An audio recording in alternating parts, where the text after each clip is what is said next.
Gravação iniciada, podemos começar a nossa aula Show. dessa noite, lição número 8. Se der algum problema aí no áudio, vocês me avisem, por favor, tá? Vida financeira equilibrada é o tema da nossa lição hoje. Um tema muito interessante. É a 8ª lição da revista Cristão em Tempo Integral. Vocês estão conseguindo visualizar aí? Eu tô. Tá? Para mim aqui ainda não está aparecendo não, mas de repente pode ser um pouquinho de lentidão. Tá visualizando a tela com o reloginho? Pra mim, não. Mas tá Agora aparecendo pra Juliana, deve ser questão não, de... não tá aparecendo mais, não. Tá não, amor. Você tem que compartilhar. Você compartilhou? Compartilhei o eclã, mas vamos tentar de novo.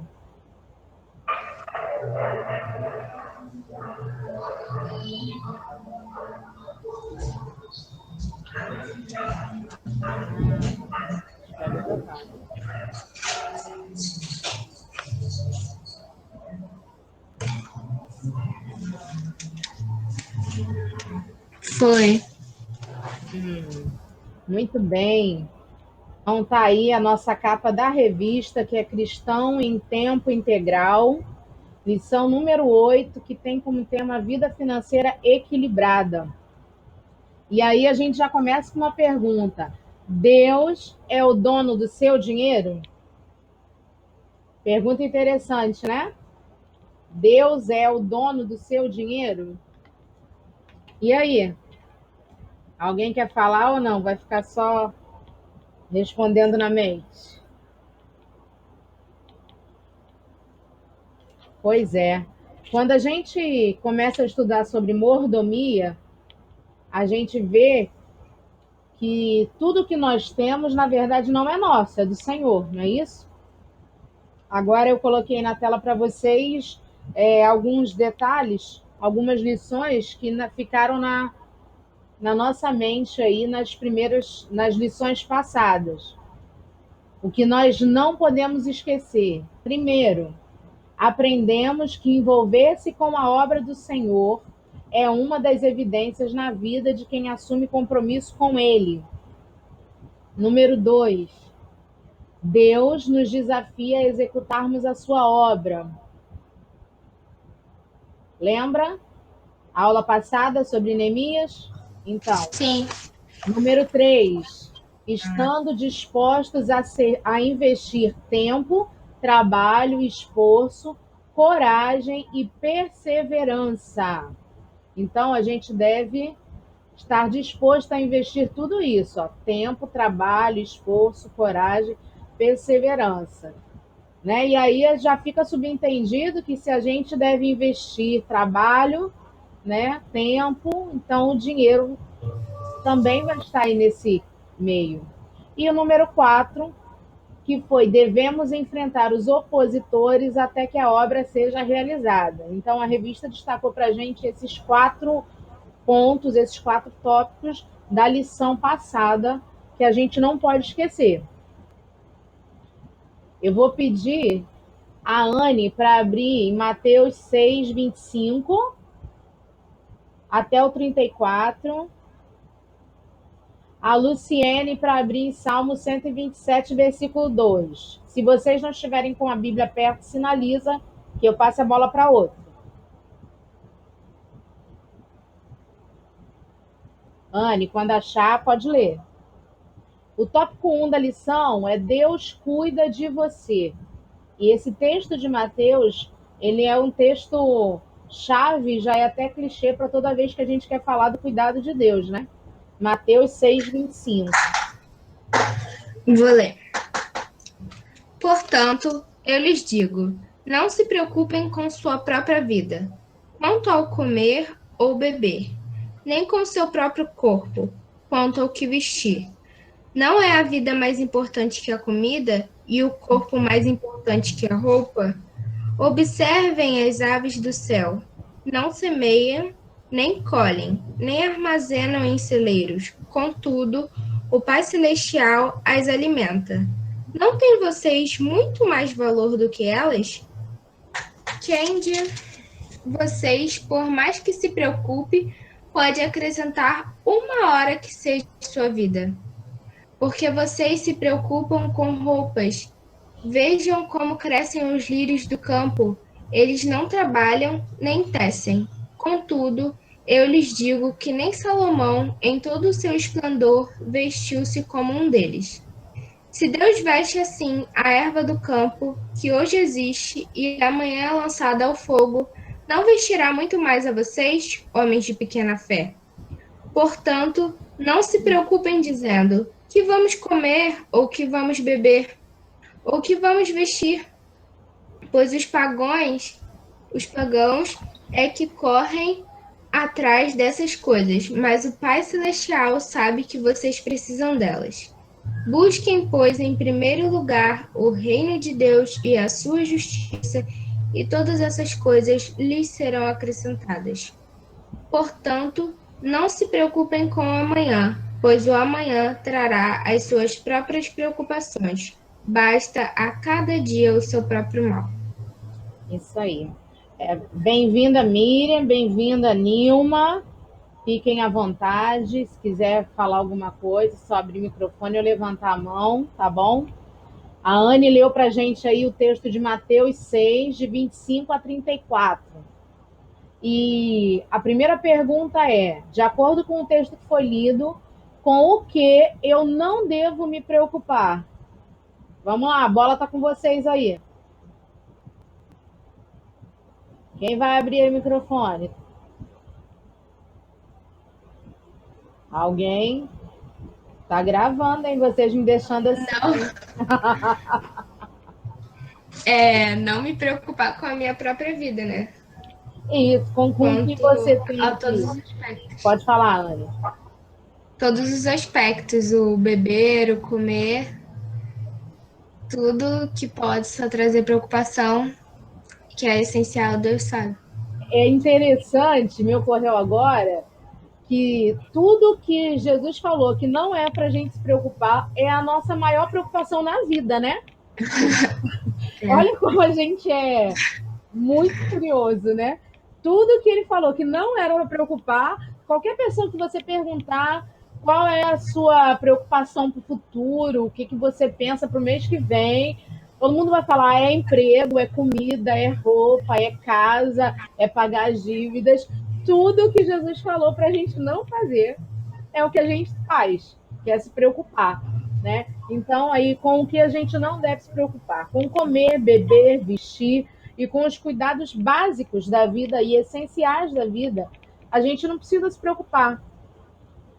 Aí, o segundo tópico é aí o exemplo dado por Jesus. Por que a gente não precisa se preocupar?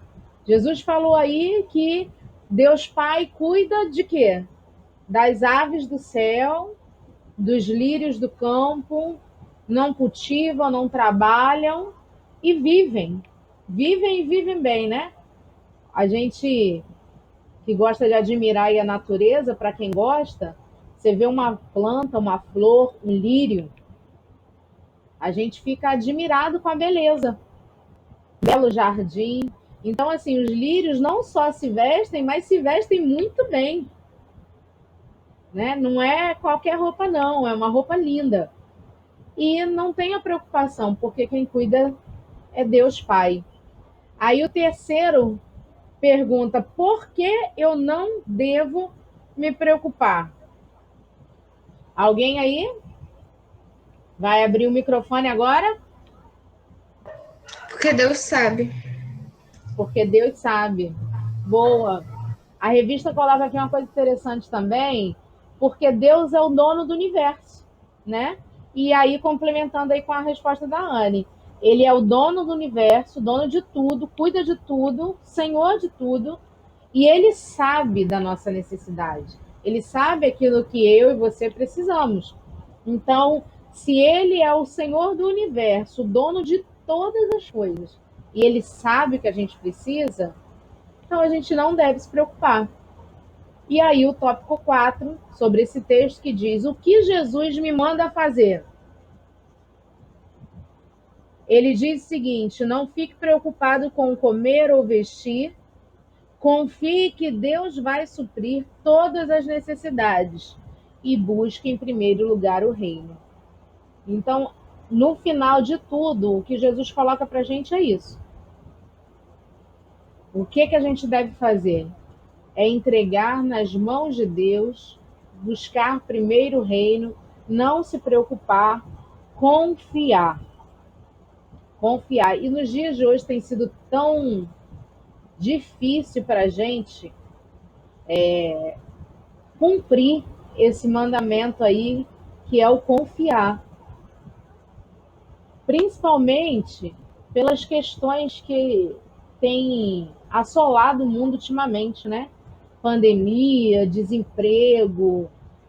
E aí a gente vai para a Bíblia e pega vários textos dizendo para a gente não se preocupar.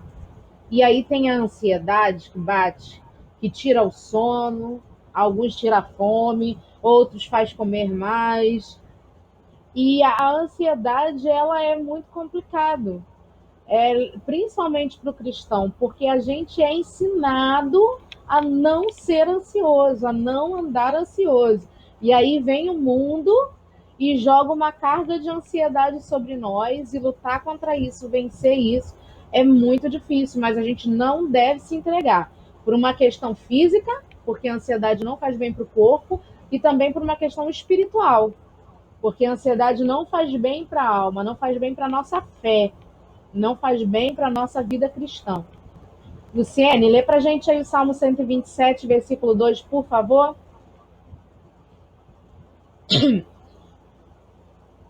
127, 2. Isso.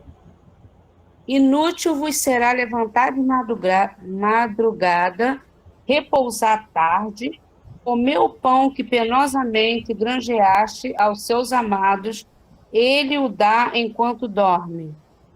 Gente, eu particularmente acho esse texto um dos mais lindos da Bíblia, sobre cuidado, quando fala de cuidado. É muito tremendo, porque ali o salmista coloca exatamente o que a gente faz quando a gente está ansioso, né? Principalmente se for esse ansioso com o cuidado da família, o sustento. O que a gente faz quando a gente está ansioso? A gente procura mais trabalho para aumentar a renda. Quando a gente tem muita coisa para fazer, a gente acorda cedo e faz, e trabalha, e corre atrás, e traz o sustento, dorme tarde.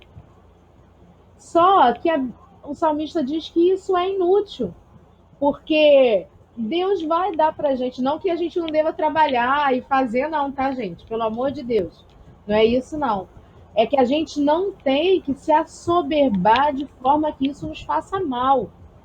Porque o Senhor cuida de nós quando a gente descansa. Enquanto a gente descansa, Deus cuida da gente. Enquanto a gente está na corrida, a impressão que eu tenho é que Deus meio que se retira para sair da frente, para não atrapalhar, porque nós estamos fazendo com as nossas forças. Então Deus deixa a gente fazer. Eu acho que Deus é muito educado, né? A gente tira por Apocalipse, que diz que eis que estou à porta e bato, e se alguém abrir, ele não arromba. Então, eu entendo aí nesse texto que é mais ou menos a mesma coisa. Enquanto a gente está naquela correria, naquela agitação, é inútil. Porque quando a gente descansa, aí Deus dá. Aí Deus supre a nossa necessidade. Porque aos seus amados ele dá enquanto dormem. Então, Salmo 127, versículo 2. Se você não tinha atentado ainda para esse texto, marca aí, anota, porque realmente é um texto lindo, tremendo e poderoso. E aí vem o tópico 2, que é como lidar com o dinheiro. Alguém quer falar alguma coisa sobre esse tópico 1, pelo que a gente já falou até aqui? Se quiser, levanta a mão ou abre o áudio. Senão, a gente vai seguir em frente. Bora lá, então. Tópico 2. Como lidar com o dinheiro?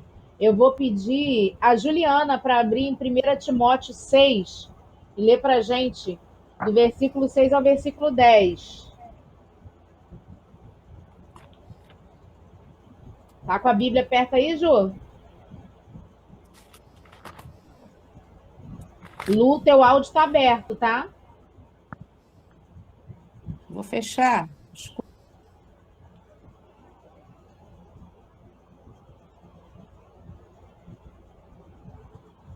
Juliana, tá com a Bíblia perto? Gente, Aí. oi. Oi, dá para... Você acredita? A internet tá muito ruim, ela caindo, voltando. Aí eu pego, tipo assim, picotado. Aham. Tá Aqui a gente muito ruim trocou, a gente o. teve que trocar o modem. Desde aquela É, aula que o tu vê Claudinho que. não conseguia dar aula, a gente teve que trocar. Chamamos o rapaz da internet, ele falou: Ih, esse modem de vocês está Tá ultrapassado. horrível a internet.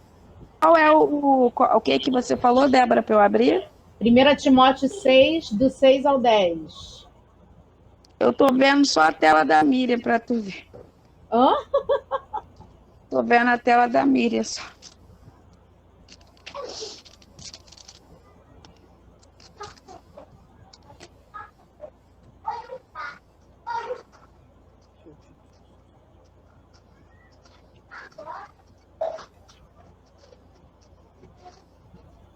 Enquanto a Ju abre aí, eu tinha marcado aqui no tópico 1 ainda uma parte que fala que Jesus não promete vida fácil para o cristão. Pelo contrário, ele adverte que basta ao dia o seu próprio mal, né? Foi o texto que a Anne leu. Os dias maus, as adversidades, todos nós sofreremos. Não há promessa de abundância ou prosperidade financeira, né? Acabou que eu passei direto, mas esse é um ponto interessante da gente destacar aí, ainda mais em dias que está se falando tanto sobre a teologia da prosperidade, das promessas de Deus nessa terra que vão se cumprir, e que a promessa é carro, é casa, é o melhor, a melhor comida, a melhor roupa. A gente vai nas igrejas e quando o pastor sobe ao altar para pregar, às vezes, sinceramente, eu fico admirada com tanto de anéis de ouro, cordões de ouro que alguns pastores ostentam, relógios Verdade. caros, né? E, e em dias que a gente tem visto isso com tanta frequência, a gente não pode passar direto por essa frase aqui da lição, que diz que Deus não nos prometeu abundância ou prosperidade financeira. O que Verdade. vier é lucro. Ele nos prometeu o sustento, o cuidado daquilo que nós necessitamos. Amém? Amém. Vamos lá Posso então, ler? Ju. Pode ir lá. Mas é grande o ganho, a piedade com o contentamento, porque nada trouxemos para este mundo. E manifesto é que nada podemos levar dele. Tendo, porém, sustento e com que nos cobramos, estejamos com isso contentes. Mas os que querem ser ricos caem em tentação e em laço, e em muitos concupiscência loucas e nocivas, que submergem aos homens na perdição e ruína, porque o amor do dinheiro é a raiz de toda a espécie de males, e nessa cobiça alguns se desviaram da fé. Pois é, o tópico 2 ele é como lidar com o dinheiro. E aí Timóteo fala, ou melhor, Paulo fala nessa carta que o amor ao dinheiro pode prejudicar a vida do cristão, né? E aí, a revista trouxe para a gente aí no versículo 8 e traz 3 perguntas para a classe. Primeiro, o que eu penso a respeito disso? O que eu sinto a respeito disso? E o que eu pretendo fazer a respeito disso? Então vamos lá. Primeira do versículo 8. Tendo sustento e com o que nos vestir, estejamos contentes. E aí? Você tem estado contente?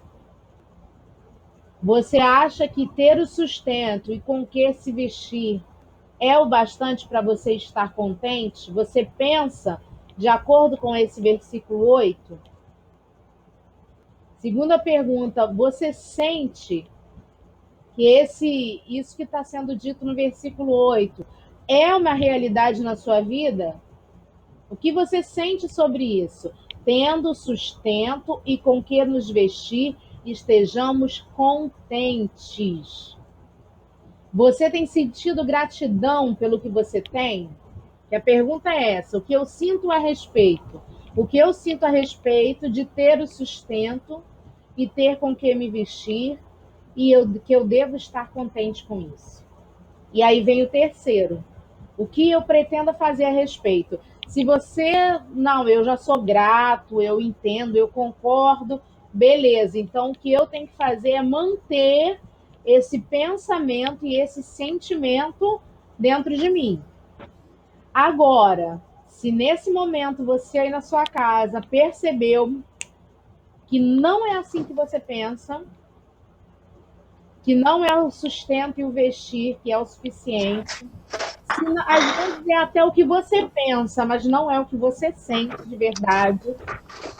Aí vem a terceira pergunta: o que você pretende fazer agora que você já teve esse start aí, que você percebeu que o que você sente é diferente do que aquilo que está na Bíblia, que é o nosso manual de fé e prática?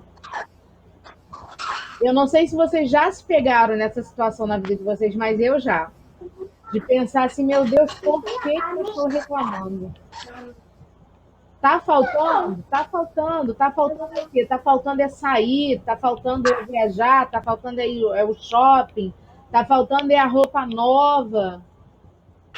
É isso que tá faltando, mas opa, aí você percebe alguém passando por uma dificuldade que você vê que é muito superior à sua, e às vezes isso até nos constrange. Isso é bom quando nos constrange, porque o constrangimento ele nos faz refletir e faz a gente aplicar no nosso pensamento, no nosso modo de agir, uma conversão, né? Se você estava indo nessa direção, você faz uma conversão e, opa, você volta e revê os seus conceitos. Eu não sei se vocês já passaram por isso, se alguém quiser falar, mas eu já me peguei nesse nível de ingratidão, reclamando com Deus, sentindo falta de algo. Já tem também tem um post que anda por aí no Face, no Insta, né? Que é o bonequinho olhando, sentado à beira de um monte, assim, de um penhasco, olhando lá para baixo, querendo uma flor que estava lá embaixo. E atrás dele, umas 4 flores iguais. E isso é a realidade da humanidade hoje. A gente quer trabalhar muito, a gente quer estudar muito, a gente quer fazer muita coisa, a gente quer correr muito atrás, porque a gente quer a flor que está lá embaixo. Aquela flor que está longe e a gente tem que batalhar muito para alcançar ela. A flor que está lá embaixo. Mas a gente esquece que tem um monte de flor pertinho da gente. Então, é melhor a gente olhar pelo que a gente já tem, para o que a gente já conquistou, ao invés de ficar se lamentando pelo que a gente ainda não tem. Ao invés de lamentar, a gente ora, pede a Deus direção, vamos batalhar, correr atrás para adquirir na medida que Deus nos der condições. Então, esse quadrinho aí é para isso. O objetivo é a gente fazer uma autoanálise do que a gente pensa sobre esses versículos. Se alguém quiser falar, se não, a gente vai partir para o segundo versículo, que é o 9. Os que querem ficar ricos caem em armadilhas que levam as pessoas a se afundar na ruína. E aí, o que vocês pensam sobre isso?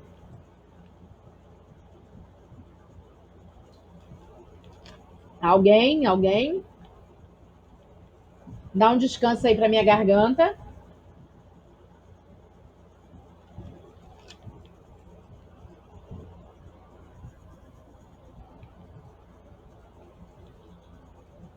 Vamos lá, o que eu penso a respeito disso?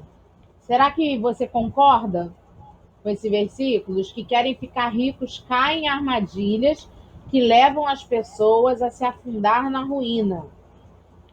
Concorda ou não? E o que você sente a respeito disso? Dessa verdade? Será que levam as pessoas a se afundar na ruína? Será que você já se encontrou numa situação em que você viu que você estava se preocupando mais com a questão financeira do que com as questões espirituais? Você como mordomo, você como servo do Senhor? O que você sente a respeito disso? Anne abriu o microfone, quer falar, Anne? Eu acho que é no sentido de, tipo assim, a pessoa tá tão fixa nessa questão financeira que ela fica cega para as outras áreas. Isso aí. Fica sem perceber aquilo que ela tem, aquilo que é essencial, na verdade, sabe? Que isso não tem que ser o centro, e ela acaba se estripando, se enrolando. É verdade.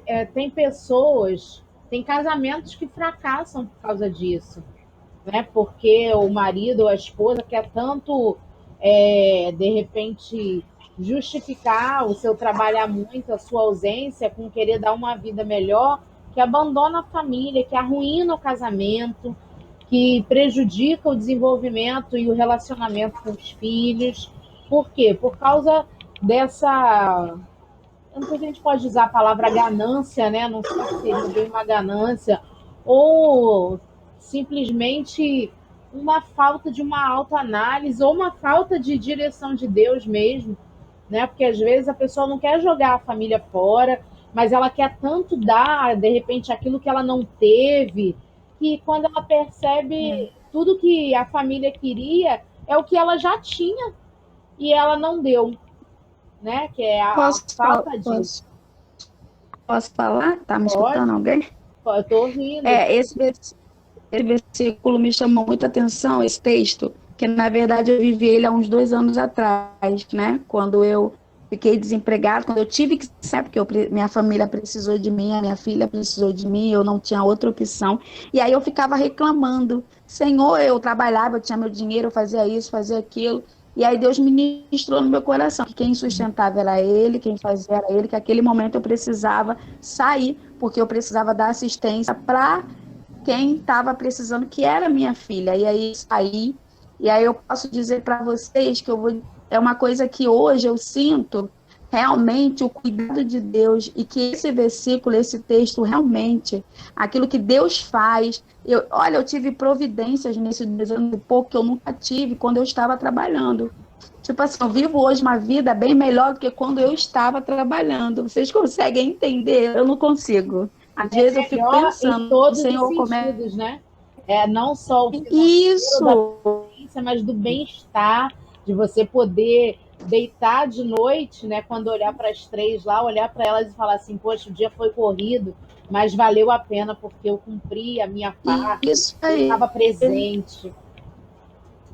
Isso aí. Então, isso realmente, Deus, eu acho que permitiu realmente que eu vivesse esse momento para que eu entendesse que eu não precisava depender do meu dinheiro, que a minha dependência era de Deus, né?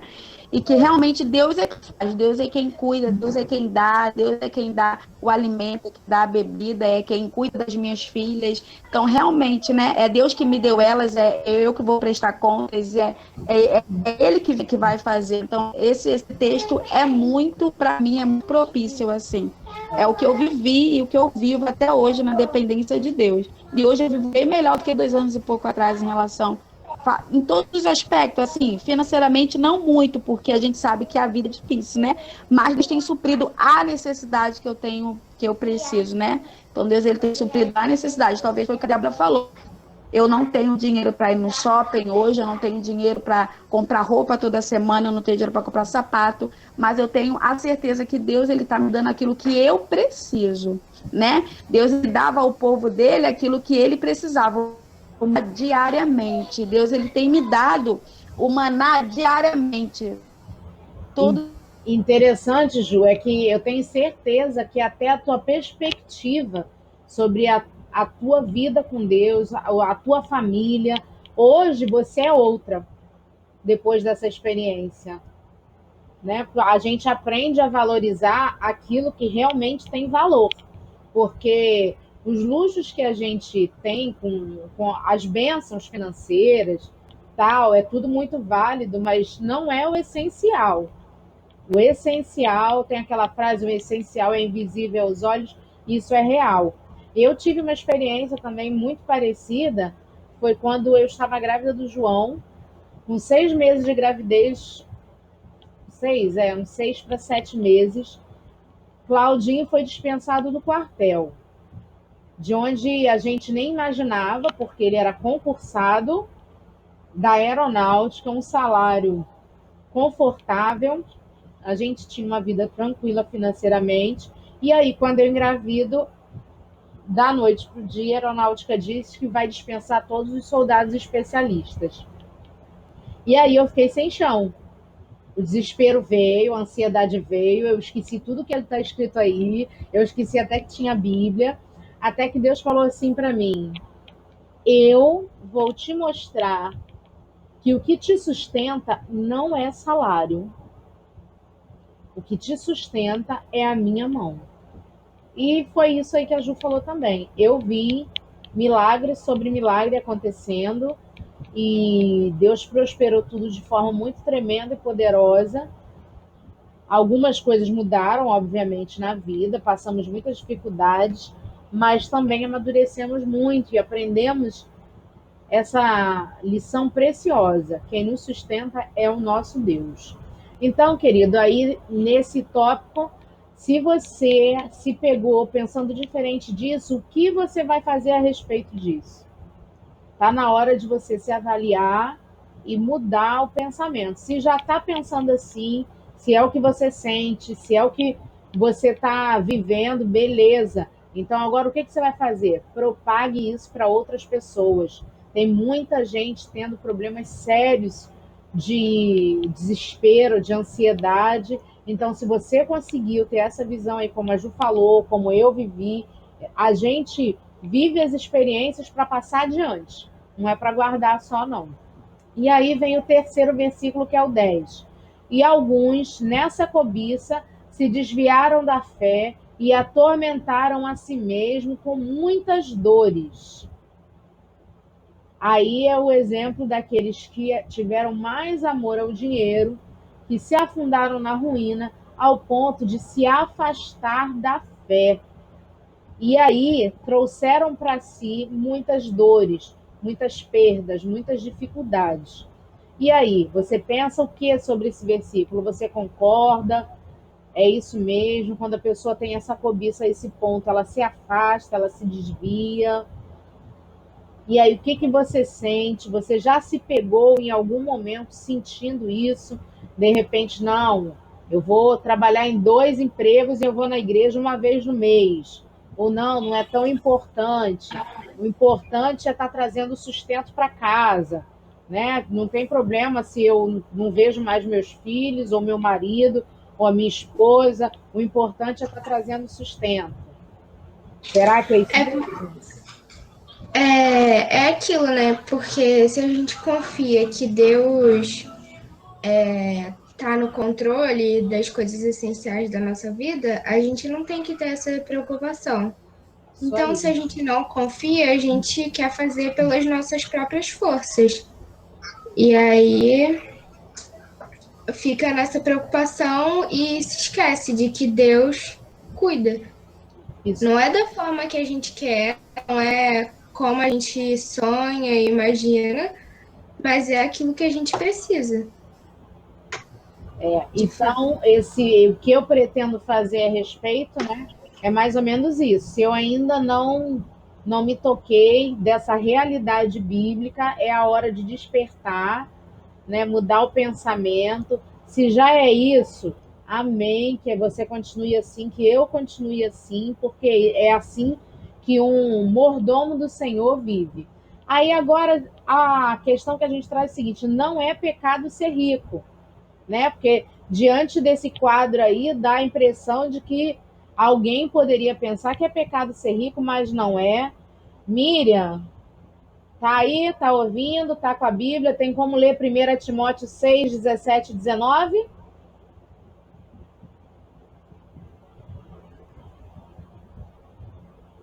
Oi.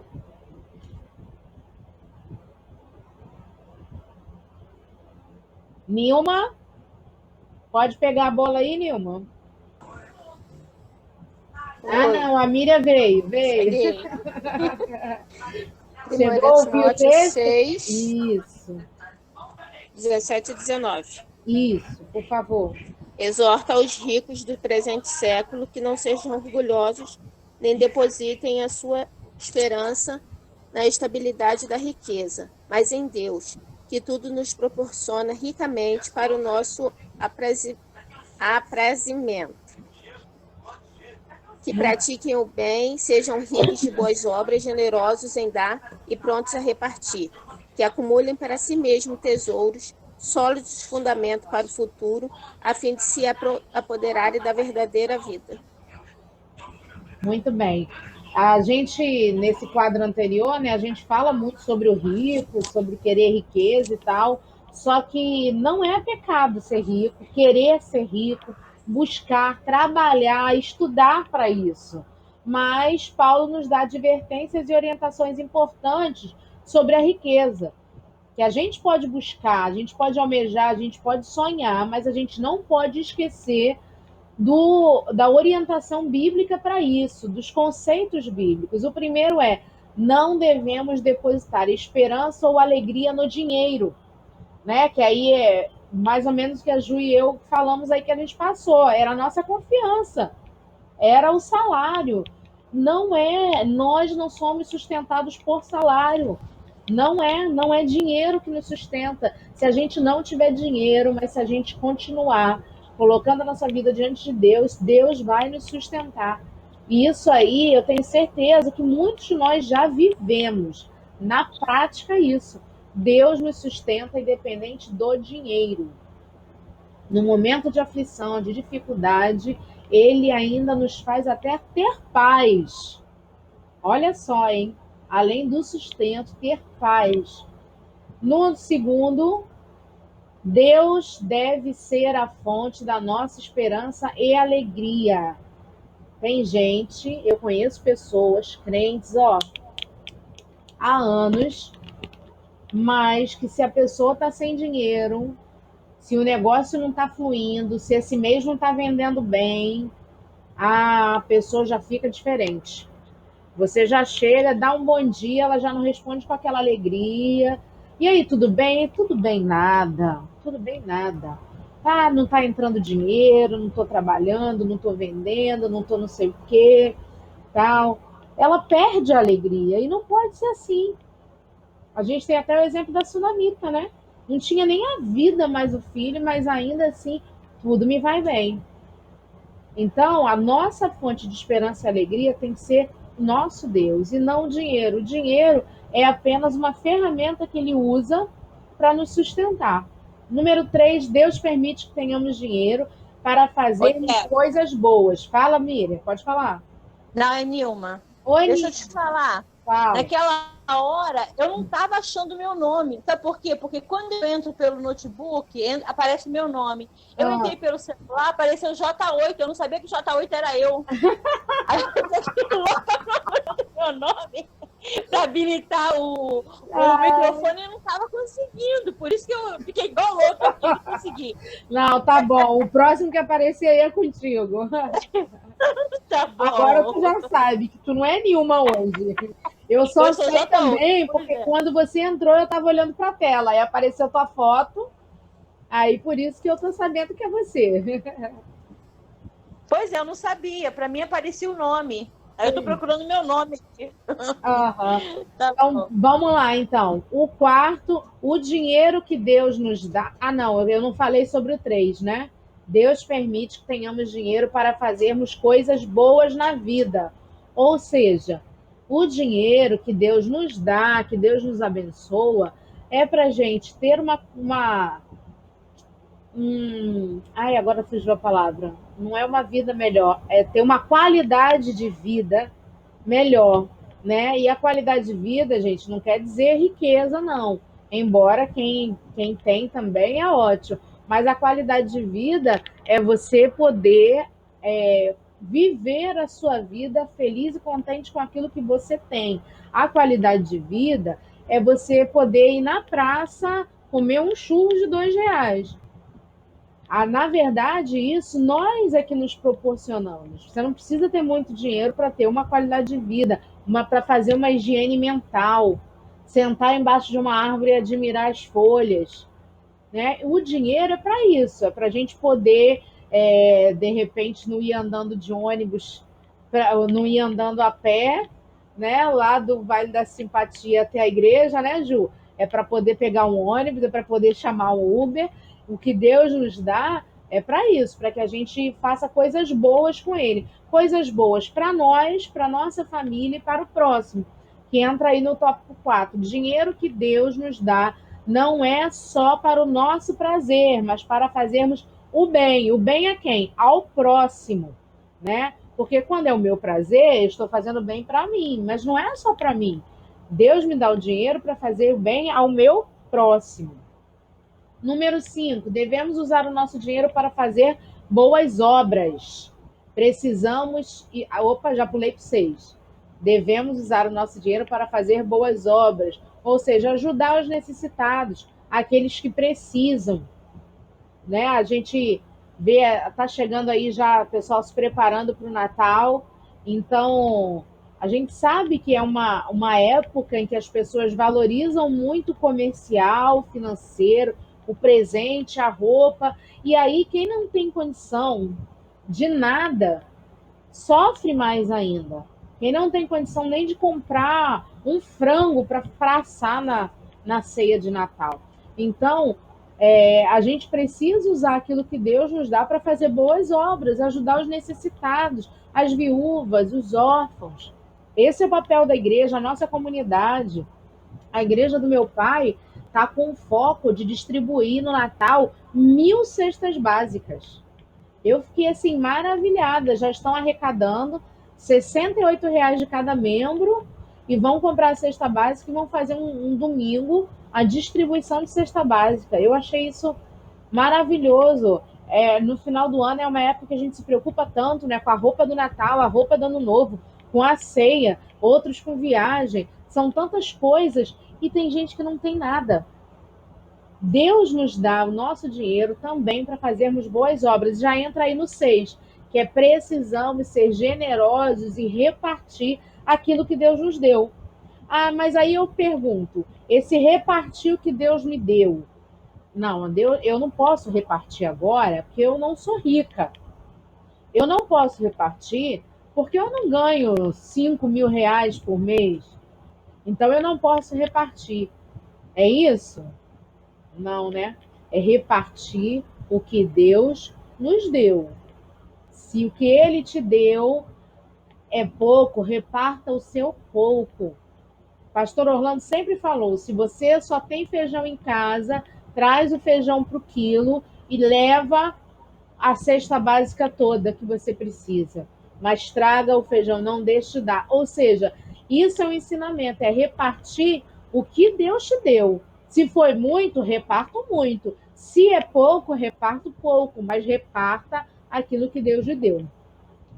E o 7, o bom relacionamento com o dinheiro nos faz ter uma perspectiva correta da vida e do futuro. Que aí é mais ou menos um apanhado de tudo que a gente falou, né? Qual é a perspectiva correta da vida e do futuro? É a gente entender que o que tem valor vai além do que se pode comprar. É a gente entender que o nosso futuro, a gente traça um plano, uma meta, e se não der certo, tudo bem. Porque o que importa é eu estar com Deus e debaixo da mão dele. Ok? Alguém quer falar mais alguma coisa? Não? Nananã? Muito bem, então. Agora eu preciso que vocês me falem sobre a palavra-chave da nossa lição de hoje. A palavra-chave é administrar. O que vocês entendem por administrar? Nilma, você que ia ler o texto, já entra nessa daí e já fala aí. O que você entende por administrar? Ai, Débora, administrar, O que você acha? Nossa, organizar, administrar organizar, né? é tão abrangente quanto o que a palavra significa mesmo. Organizar, deixar tudo organizado, tomar conta para alguém. Acho que é isso, sei lá, me pegou assim despreparado. Muito interessante. Eu tive uma experiência boa com administrar há muito tempo atrás. Quando eu entrei na faculdade de administração, eu cheguei a fazer 3 períodos de administração. No começo, eu entrei porque não formou turma para financeiro. Então, eu fui para administração só para pegar as matérias e depois transferir. Porque na minha cabeça, quem fazia administração é quem não sabia o que queria fazer da vida, né? Porque a administração não é um curso muito específico, ele é muito abrangente. E aí, logo de cara, nas primeiras aulas, eu tive uma professora sensacional que ela me fez enxergar o quanto eu estava equivocada. E aí, vendo essa nossa lição aqui, eu lembrei dela, porque ela dizia o seguinte: a administração não é para quem não sabe o que quer fazer. Parecia que ela tinha lido a minha mente naquele dia, gente. A administração é para quem quer cuidar de tudo dentro de uma empresa. E eu fiquei assim maravilhada com essa definição. Não é para quem não quer, não sabe o que quer fazer, mas é para quem quer fazer tudo. E aí eu me achei, porque no meu serviço eu achava que eu era a enxerida. E depois dessa aula eu entendi que eu não era enxerida, eu era a administradora. E aquilo me deixou super animada e eu fui até o 3º período de administração. Só parei porque eu tinha que tirar a habilitação e não conseguia fazer muita coisa com o meu tempo naquela época. Mas trazendo aqui para a nossa lição, é mais ou menos isso. Nós, como mordomos, como administradores do reino, da casa de Deus, nós temos que olhar em tudo. Por isso que chega a ser até pecado a gente passar e ver alguma coisa precisando ser sustentado na igreja ou alguma coisa precisando de cuidado e a gente virar as costas porque não é minha área. Sujou o chão, entornou água, entornou suco. Não, quem limpa é a irmã Márcia. E aí eu viro as costas. Um microfone caiu no chão. Eu não vou pegar porque quem mexe no microfone é o pessoal do som. E a caixa do teclado ficou ligada. Ah, mas quem tinha que desligar eram os tecladistas. Não é. Nós somos administradores do reino. Nós precisamos estar de olho em tudo que envolve o reino. A revista trouxe aqui uma definição para administrar dentro desse contexto, que diz assim: é o mesmo que gerir ou exercer governo. Isso significa que o administrador é o responsável pela gestão de algo, normalmente empresas ou bens. O administrador, ele não é o dono, mas é aquele a quem o dono confia a gerência do seu negócio, dinheiro, casa ou bens. Ele cuida com zelo, não desperdiça, multiplica e não rouba, pois prestará conta ao seu senhor. Aí o autor meio que mesclou, né, a definição da palavra administração no secular com o reino, né, a administração no reino de Deus. E aí me chamou muito a atenção, é nisso que fala, o administrador não é o dono. E às vezes a gente se acha dono. Dono dos filhos, dono do marido, dono da esposa, dono do carro, né, dono do futuro, dono do dinheiro.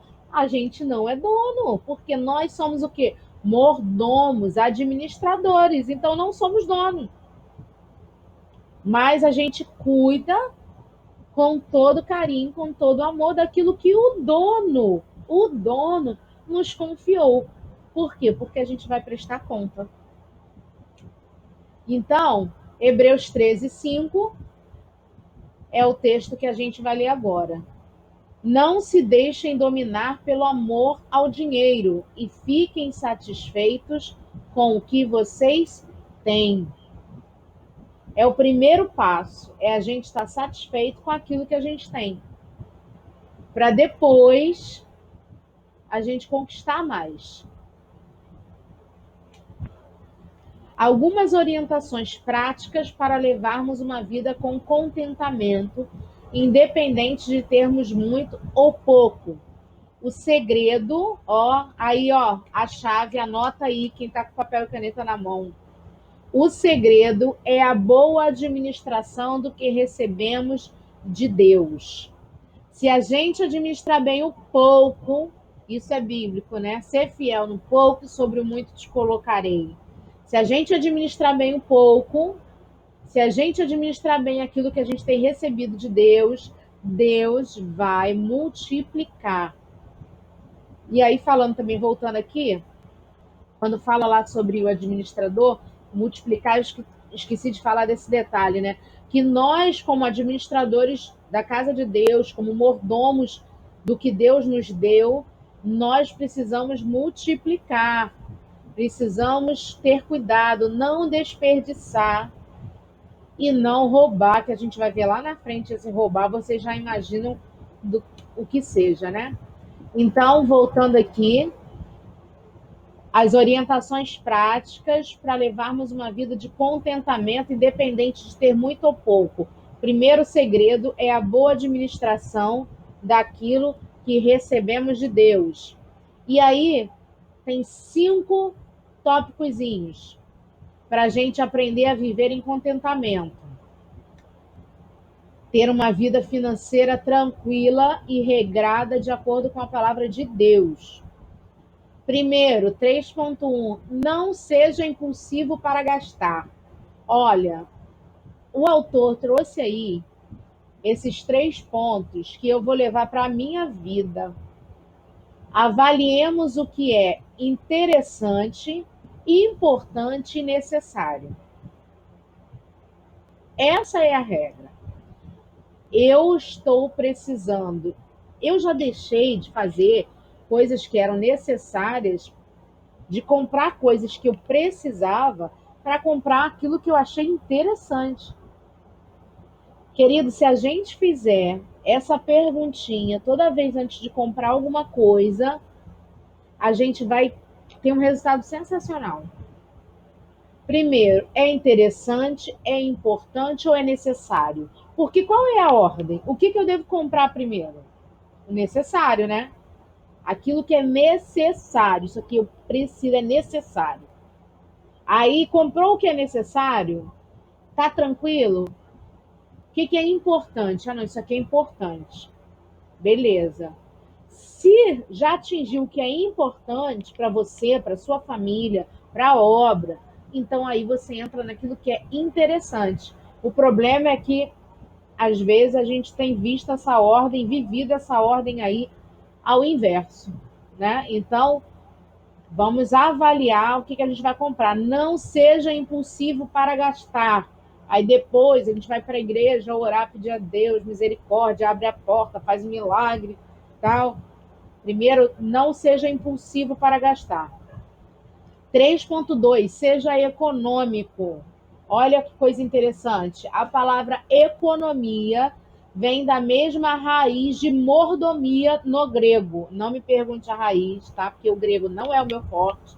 Então, mas o autor disse, eu acredito, economia vem da mesma raiz de mordomia no grego.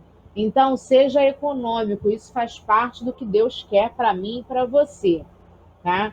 Agora, detalhe, econômico não é avarento, amados, tá? Economia é uma coisa, avareza é outra, tá? Nada de... Chegou a hora da oferta, chegou a hora de ajudar na cantina da construção, chegou na hora de doar para o almoço da construção, chegou na hora de levar o quilo domingo. Não, avareza não, economia, ok? 3.3, zele pela honestidade. Se você se endividar, não caia na tentação de ganhar dinheiro de forma desonesta ou de não pagar as suas dívidas. Olha só, às vezes o inimigo lança sobre a gente essa armadilha.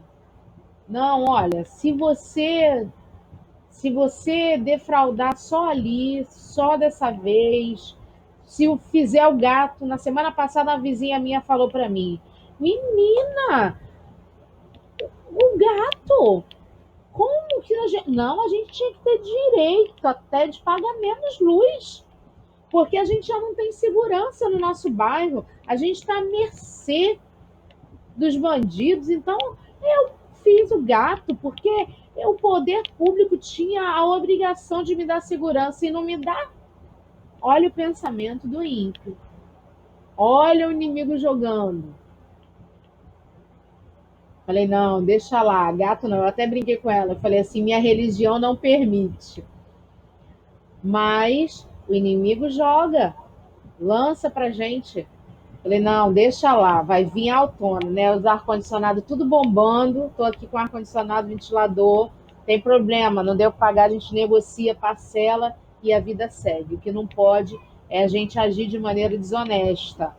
O que eu já ouvi de fornecedor, na época que eu trabalhava na administração, se você me der uma força e fecharem comigo essa cotação, eu vou te dar 3%. Teve uma vez falou, se você conseguir fecharem comigo, fecharem comigo essa cotação, eu vou te dar 3%. O orçamento dele era 69 mil, queridos. Ele ia me dar 3%. E aí, na hora, eu falei para ele assim, ele já tinha dado 5% de desconto para a empresa e disse que me daria 3% se eu fechasse. Aí eu confirmei com ele, falei, você vai dar 3%? 3%. Então tá bom. Você vai dar 3%? Ele falou, vou. Falei, então, esses 3% que você está me oferecendo, eu vou colocar ele em cima da sua cotação e ao invés de você ter dado 5% de desconto para a empresa, você vai estar dando 8% de desconto para a empresa. Aí provavelmente a sua cotação, você vai vencer a cotação com o seu orçamento. E aí ele ficou meio sem graça, né? Porque ele achou que eu ia aceitar os 3%. E eu falei, não, querido, não é assim. Dê o melhor que você pode no desconto para o seu fornecedor. Não precisa você estar comprando ninguém. E ali foi algo que Deus trabalhou comigo, porque eu vou dizer para vocês, foi uma época muito difícil. Uma época de muita dificuldade. Na época eu acho que eu estava grávida do Miguel, alguma coisa assim, e essa foi uma das muitas bandejas que o inimigo colocou assim, mas fique firme, querido. Não haja de forma desonesta, zele pela honestidade, porque aquele que te chamou para ser mordomo, ele preza por isso. A gente já está passando do horário, né? Deixa eu correr. 3.4, procure bons negócios. Na parábola dos talentos e das minas, Jesus nos incentiva a multiplicar o que recebemos. Essa multiplicação, ela é espiritual e ela pode ser financeira também. Tudo aquilo que tiver à mão para fazer, faze conforme as suas forças, como está lá no livro de Eclesiastes. Então, tudo que tiver à mão, não é só o que tiver à mão para fazer na igreja. Não, é no trabalho, é na sua casa. Então, faz conforme as suas forças. Então, aí fica a mesma coisa. Jesus nos incentiva a multiplicar aquilo que temos, que recebemos dele. E agora vem Malaquias 3, 8, 10 e Provérbios 3, 9 e 10. Quem é que pode abrir aí? Vamos lá, quem não leu ainda. Ih, gente, hoje tem pouca gente, né? Ó, Luciana, Nilma, que ainda não leu, só participou aquela hora. Tem como, Nilma? Malaquias 3, 8 até o 10 e Luciana, Provérbios 3, 9 e 10. Se der, se tiver com a Bíblia perto. Tem. Malaquias 3, de 8 a 10. Isso. Roubará o homem a Deus. Peraí, deixa eu pegar o microfone aqui. Peraí. Tá dando para ouvir. Tá? Roubará o homem a Deus Todavia vós me roubais e dizei: em que te roubamos? Nos dízimos e nas ofertas. Com maldição sois amaldiçoados, porque a mim me roubais, sim, toda esta nação. Trazei todos os dízimos à casa do tesouro, para que haja mantimento na minha casa, e depois fazei prova de mim. Nisto, diz o Senhor dos Exércitos, se eu não vos abrir as janelas dos céus, e não derramar sobre vós uma bênção, tal até que não haja lugar suficiente para a recolherdes. Olha que tremendo. Fazei prova de mim, diz o Senhor. 3.5 é o tópico do seja fiel no dízimo. Né? A gente leu lá uns slides atrás sobre o mordomo não roubar ao seu senhor, pois prestará conta. E serve para os mordomos de Deus também. Então, esse texto aí que a Nilma leu para a gente fala claramente que nós temos que levar à casa do tesouro os nossos dízimos, as nossas ofertas, a nossa primícia, né? Aquilo que temos primeiro, que recebemos primeiro. Lu, tem como ler, Luciana? Tá com Bíblia? Tá com áudio? Não? Então eu vou ler. Provérbios 3, 9. Diz assim: adore a Deus, oferecendo-lhe o que a sua terra produz de melhor. Faça isso, e os seus depósitos ficarão cheios de cereais, e você terá tanto vinho que não será capaz de armazenar. Essa versão aqui é um pouquinho diferente, né? Mas eu gosto dela, que ela é nos dias de hoje. Uma linguagem bem jovem. Então, fala sobre você trazer ao Senhor. Mas quando abre aí e fala assim, calma aí que eu vou abrir. Eu ia ler, mas você já leu, melhor ainda. Ah, não, tá bom, amiga. Fica para a próxima. Então, eu tô ocupada. Miguel já tá batendo na porta, tá batendo na janela. A pessoa quer entrar. Calma aí.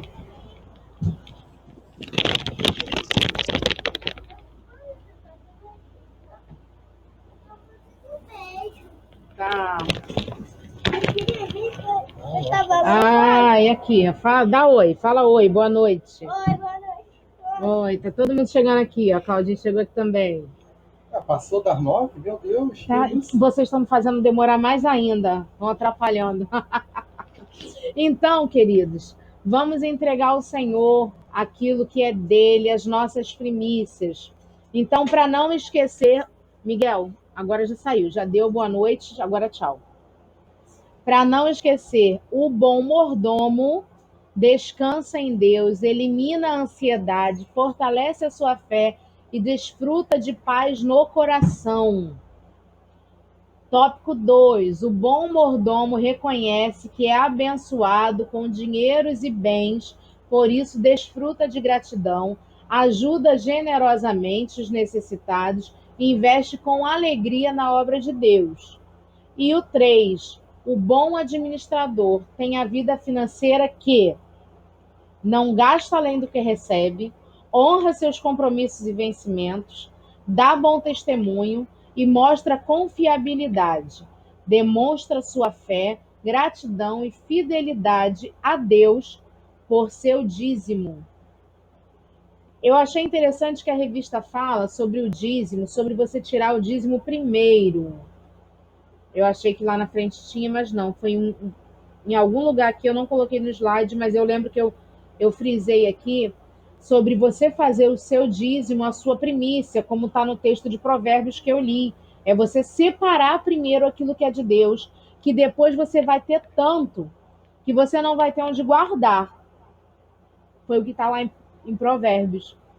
Então, a primícia do Senhor é primeiro o dízimo, é a primeira coisa, não é se sobrar, não é se der, é primeiro o dízimo. Sabe por quê? A revista coloca aqui, quando eu dou primeiro para Deus, Deus entende de que tudo é dele.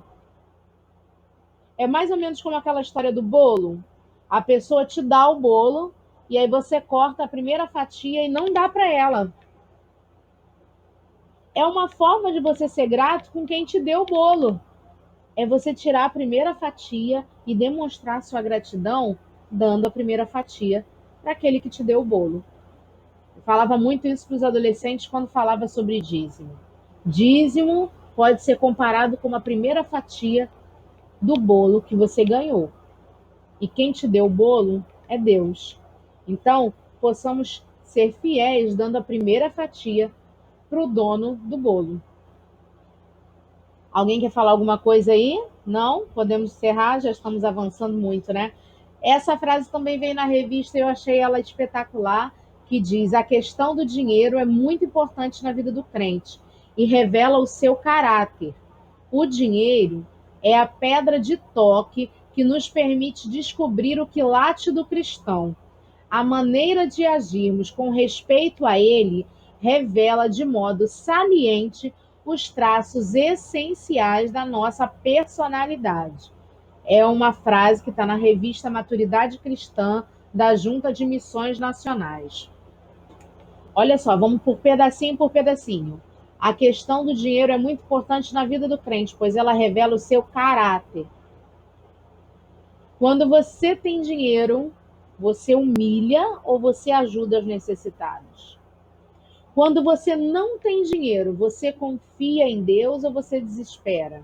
Quando você não tem dinheiro, você trabalha para ter ou você busca meios não tão lícitos para ter esse dinheiro? Tá vendo como, de que forma o dinheiro revela o caráter do crente? E aí na segunda parte diz: o dinheiro é a pedra de toque que nos permite descobrir o quilate do cristão. Como eu fiquei encasquetada com essa frase. O dinheiro é a pedra de toque. E aí eu fui ver. Pedra de toque é um material utilizado para medir a pureza das pedras preciosas. Olha só, o que coloca aqui? O dinheiro é usado para medir o quão puro nós somos como cristãos.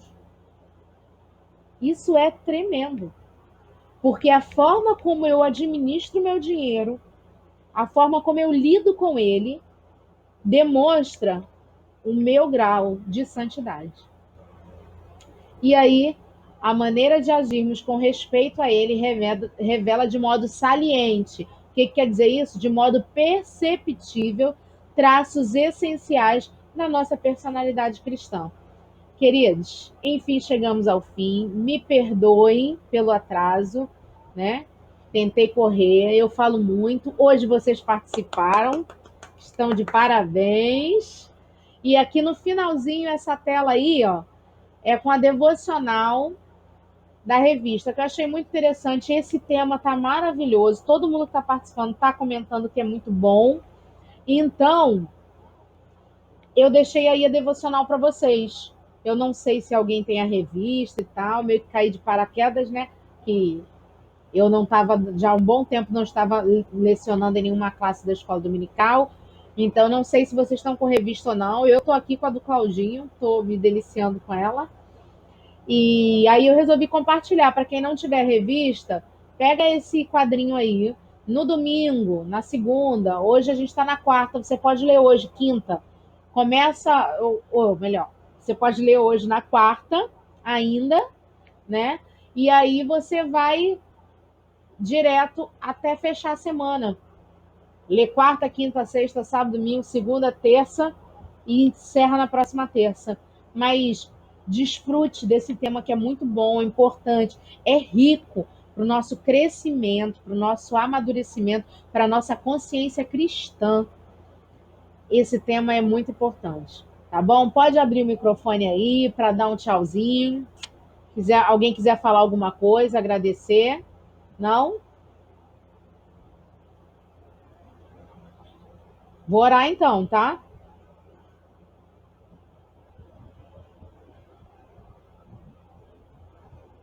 Alguém? Não. Então, muito bem. Vamos orar. Pai eterno, louvamos o teu nome por mais essa oportunidade que temos de estar conhecendo um pouco mais da tua palavra, da tua vontade para nós. Te agradecemos, ó Deus, pelo teu cuidado, pelas verdades que nós ouvimos hoje, que nos deparamos hoje ao estudar essa lição, que elas possam achar guarida no nosso coração e que essa semente possa dar frutos, que possamos ser servos melhores, mordomos melhores, para a glória do teu nome, Pai. Te agradecemos por esse dia. Te pedimos, Senhor, nos dá um coração grato a cada amanhecer, que possamos te agradecer, ó Deus, mesmo com a falta de algo, mesmo com a preocupação, mesmo com as dificuldades. Nos dá um coração grato, Senhor, um coração grato a Ti por tudo que temos, pelo sustento e pelo cuidado, pela salvação e pela vida eterna que o Senhor nos deu. Nós te engrandecemos e te agradecemos. Em nome de Jesus. Amém. Amém? Tchauzinho, pode abrir aí, dá um Amém. tchau. Amém. Foi muito boa Tchau, a gente. aula. Boa noite. Deus Boa continue noite. abençoando. Boa Boa noite. noite. Sim, queridos, fiquem na Tchau. paz. Um Boa abraço. noite.